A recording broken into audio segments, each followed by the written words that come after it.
Good morning, all of you. This video is related to the chapter circles, and we are going to discuss MCQ here. Okay, the first question is shown below is a circle with center O having tangents at points P, T, and S. If QR is 12 centimeter and the radius of the circle is 7 centimeter, what is the perimeter of polygon PQT RSO?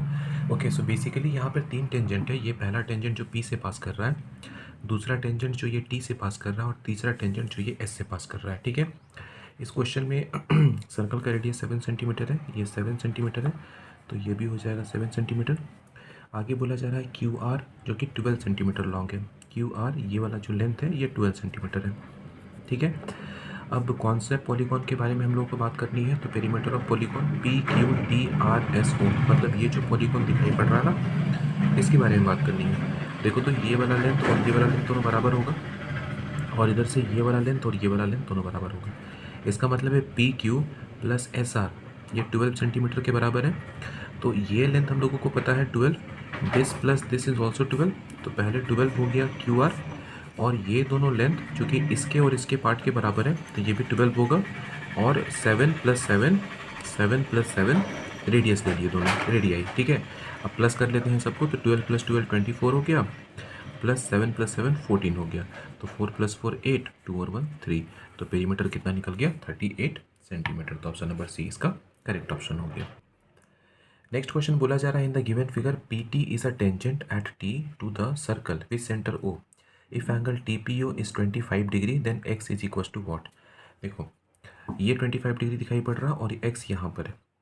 ये angle कितना होता है 90 degree होता है. हम लोग को पता है कि किसी भी ट्रायंगल में ये जो बाहर का एंगल बन रहा होता है जिसको हम लोग एक्सटीरियर एंगल बोलते हैं, ये इंटीरियर अपोजिट एंगल्स के सम के बराबर होता है. तो ये दोनों इंटीरियर अपोजिट एंगल हो गया, दोनों को प्लस कर लो तो ये आ जाएगा एक्स, तो एक्स हो जाएगा 90 प्लस 115 डिग्री. तो ऑप्शन नंबर डी इसका करेक्ट ऑप्शन हो गया. Next question is in the given figure P A and P B are tangents from external point P to circle with centre C and Q is any point on circle, then angle A Q B is what. तो हम लोगों को A Q B ये angle calculate करना है. ठीक है, और सी इस पर सेंटर है. हम लोगों को पता है कि एक्सटीरियर पॉइंट जहाँ से टेंजेंट्स बना हुआ है और सेंटर के पास जो एंगल है इन दोनों का सम 180 होता है. ठीक है, तो इसको हम लोग 180 में सब्ट्रैक्ट करके निकाल सकते हैं. तो 180 में 55 डिग्री माइनस कर लो, क्योंकि इन दोनों का सम 180 होने वाला है, तो ये एंगल निकल जाएगा. तो 10 में से 5 माइनस करेंगे 5 बचेगा, यहाँ 7 है, 7 में से 5 माइनस करोगे बचेगा 2, और ये हो गया 1, मतलब ये एंगल हो गया 125 डिग्री. ठीक है, अब आगे हम लोगों को पता है 9th क्लास में आप लोगों ने पढ़ा हुआ है कि अगर मान लो एक सर्कल है और ये हम लोग एक आर्क लेते हैं. ओके, इस आर्क का नाम ए बी है. ओके, तो angle subtended bye arc at the centre, angle subtended bye arc at the centre is double the angle subtended bye it at the remaining part of the circle. मतलब ये जो centre के पास बन रहा है ये डबल होगा, और ये जो ऊपर बना हुआ है ये इसका आधा होगा.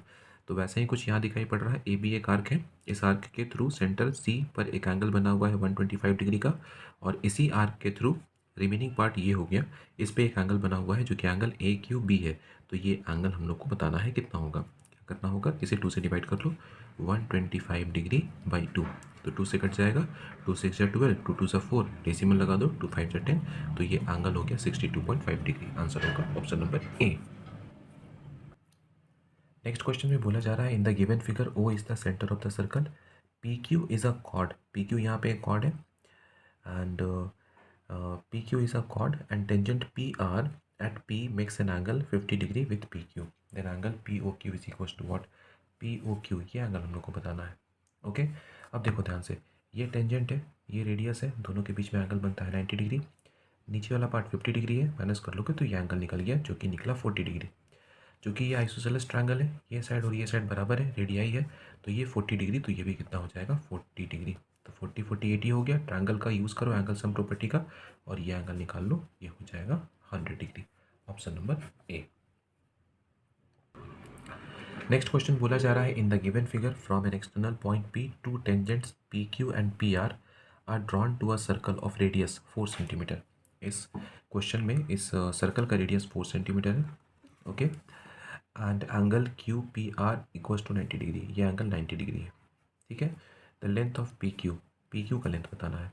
ये भी रेडियस है, 90 होता है यहाँ पर, यहाँ भी 90 होता है, ये भी रेडियस है। तो सारे एंगल्स 90 हो गए, तो ये बन गया रेक्टेंगल। चूँकि कंसिक्यूटिव साइड्स इक्वल है, इसका मतलब ये स्क्वायर है। ओके, तो अब स्क्वायर के सारे साइड बराबर होते हैं। ये रेडियस है 4 सेंटीमीटर, तो ये भी कितना होगा, 4 सेंटीमीटर होगा। तो इसका आंसर हो गया 4 centimetre. Next question assertion reason से है। अजर्सन बोला जा रहा है the tangents drawn at the end points of a diameter of a circle are parallel. तो हम लोगों ने एक सर्कल लिया, ये मान लो ए बी एक डायमीटर है जो कि पास कर रहा है सेंटर से। ये एक थ्योरम भी है जो आप लोग को याद होगा। और यहाँ पे हम लोगों को दो टेंजेंट ड्रॉ करने हैं। पता है हम लोगों को ये एंगल 90 डिग्री बनता है रेडियस के साथ, यहाँ पर भी 90 बनता है। तो को इंटीरियर एंगल्स का सम 90 मतलब 180 हो गया। इसका मतलब ये लाइन इसके पैरेलल है। ओके, तो कुछ जो गिवन स्टेटमेंट था that the tangents drawn at the end points of a diameter of a circle are parallel, बिल्कुल सही स्टेटमेंट है। दूसरा बोला जा रहा है reason diameter of a circle is the longest chord. तो हम लोग को पता है कि जो डायमीटर होता है वो सेंटर से पास करता है और वो सबसे बड़ा कॉर्ड होता है। तो रीजन भी सही है, लेकिन दोनों के बीच में कोई रिलेशन नहीं है। ओके, तो यहाँ पर ऑप्शन नंबर बी इसका करेक्ट ऑप्शन होगा। मतलब अजर्सन और रीजन दोनों सही है, लेकिन रीजन अजर्सन के लिए नहीं है। ओके।